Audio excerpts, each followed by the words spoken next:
materi tentang sumber daya alam, yaitu hak dan penguasaan sumber daya alam. A. Rezim hak kepemilikan atas sumber daya alam. Rezim hak kepemilikan atas sumber daya alam dibagi menjadi 4 jenis.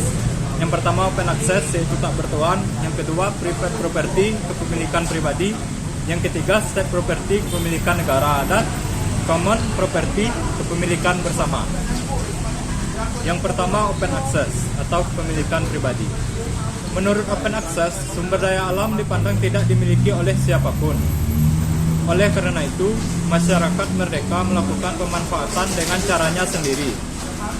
Sebagian masyarakat memanfaatkannya secara arif, namun banyak lagi yang memanfaatkannya secara tidak bijaksana.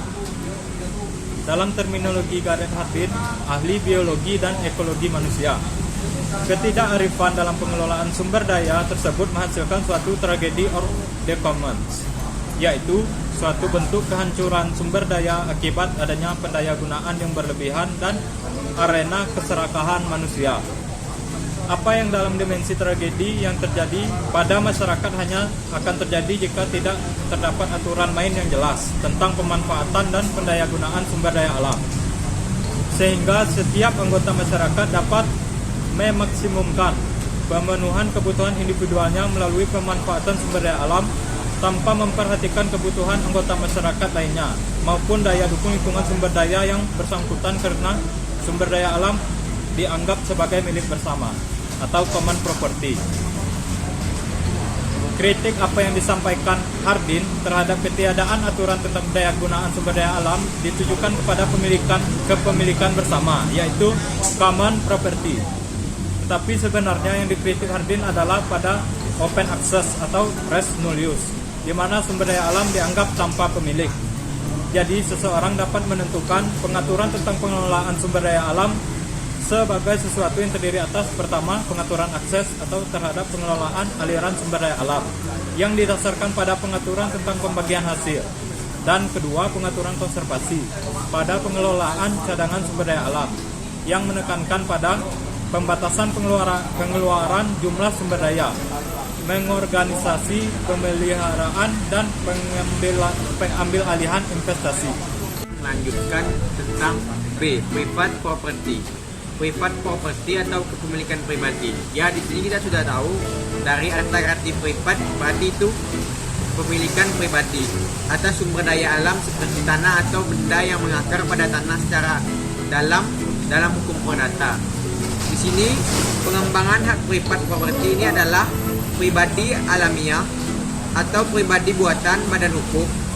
Menurut Macpherson, baik pribadi alamiah maupun pribadi buatan adalah sama-sama pribadi yang suatu objek pengembangan hak privatnya sebagai kepemilikan pribadi. Dalam hal ini, jenis hak yang terkuat dalam kepemilikan pribadi terkait ada 4 jenis, yaitu complicated, di mana hak-hak didefinisikan secara lengkap; eksklusif, di mana semua manfaat dan biaya dan timbul menjadi tanggung jawab eksklusif pemegang hak; dan yang ketiga transferit, di mana hak dapat dialihkan kepada pihak lain baik secara penuh secara jual beli. Yang keempat adalah enforceability, di mana hak-hak tersebut dapat ditegakkan. Oleh karena itu, dari 4 alasan itu, privat dianggap sebagai hak yang paling efisien. Jadi dapat disimpulkan dari sini, yaitu private property ini memiliki 4 jenis kedudukan, di mana pemilik sumber daya alam hal privat ini bisa memiliki hak penuh terhadap sumber daya alam yang dimilikinya, yaitu bisa dengan cara padi, bisa dijual beli atau yang lainnya. Sekian dari saya, terima kasih. Saya akan menjelaskan tentang state property. Berangkat dari motivasi yang kuat untuk mengukur pengolahan sumber daya alam, maka pada masyarakat politik modern, sumber daya alam ditetapkan sebagai milik negara. Negara menjadi aktor yang paling penting ekstensinya dalam mengatur dan mengolah sumber daya alam, karena sifatnya sebagai badan publik yang melengkapi dan mencakup seluruh warga negara. Karena hubungan sumber daya alam dengan masyarakat bersifat publik, maka tujuan hubungan masyarakat dengan sumber daya alam adalah untuk kemakmuran masyarakat. Namun, setiap konsep idealistik tentang kedaulatan dan kekuasaan negara yang sebagai badan publik seringkali dianggap terdistorsi. Selanjutnya saya akan menjelaskan tentang communal property. Pengelolaan sumber daya alam sebagai milik negara maupun milik privat, terutama swasta, telah meninggalkan jejak yang sama, yaitu kerusakan lingkungan dan pemikiran masyarakat lokal. Jejak tersebut di tingkat lokal menimbulkan konflik dengan frekuensi kejadian yang cukup signifikan.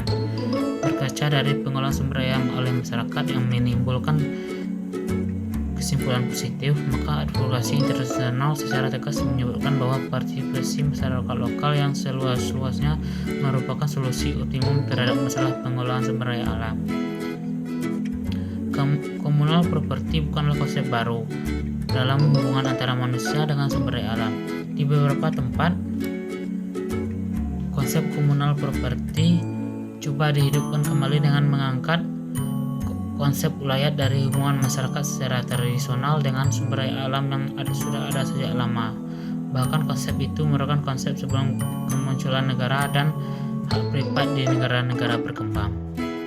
Konsep komunal dalam menjaga alam semesta sebenarnya sudah lama sebagaimana diajarkan masyarakat Jawa yang secara filsafat maupun spiritual dalam menjaga harmonisasi hubungan antara Tuhan dan alam semesta dan manusia dalam konsep memayu hayung bawana yang dicerminkan dalam menjaga kehidupan alam semesta.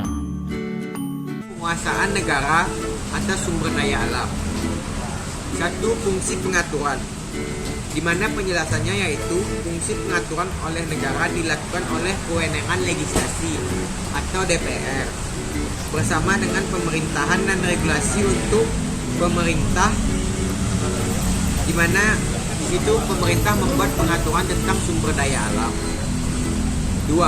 Pengelolaan dilakukan melalui mekanisme kepemilikan saham atau melalui keterlibatan langsung dalam manajemen badan usaha milik negara yaitu BUMN untuk menggunakan sumber-sumber daya alam yang ada di suatu negara tersebut.